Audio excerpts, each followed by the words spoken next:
Hello dear students, my name is ABy Gueye. It is with a great pleasure that I am here today to present to you the chapter 5 of the pooling courses of M1 about how to form a commercial business company.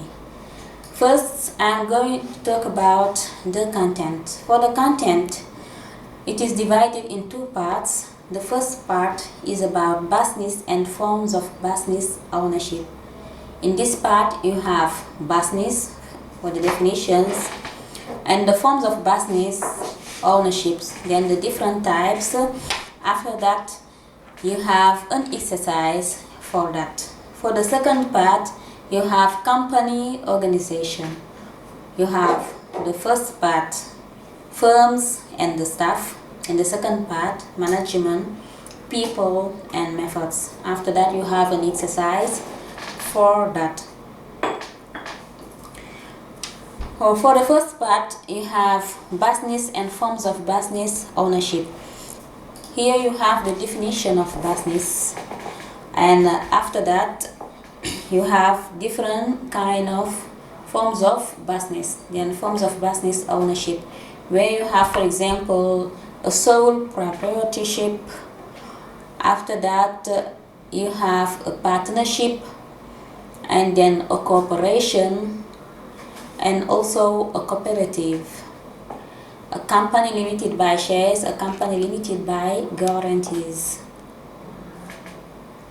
And apart from that, you have an exercise for that. For the exercise, you have to choose the best word to fill the gap.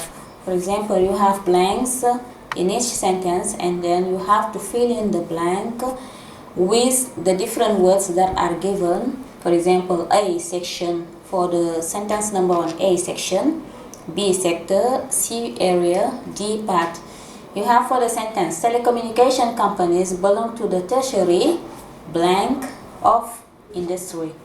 Now you have to fill in this blank with either A section, either B sector, either C area, either D part, and so on and so forth. Apart from that, you have another exercise for this part. For example, exercise 2, put these sentences in order of probability. Begin with the highest probability. Here you have 5 sentences, and you have to order them in a form or in an order of probability. Now the second part is about company organization. For the company organization, you have the firms and the staff who form the company. Their primary objective is to make a profit for their owners or for their shareholders if the capital is divided into shares. Company departments are headed by managers, often called vice presidents.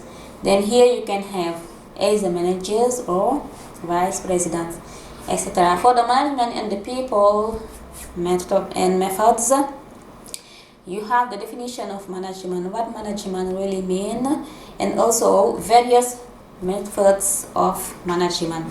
You can have scientific management.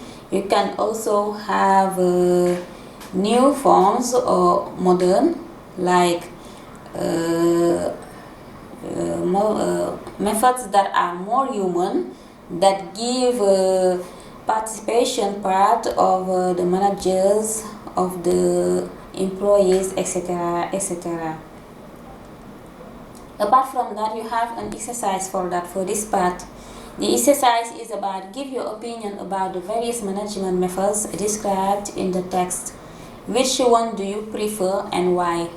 You see that you have traditional methods and also modern methods. Now you have to choose the method that suits to you, and then explain your reason why you choose this method.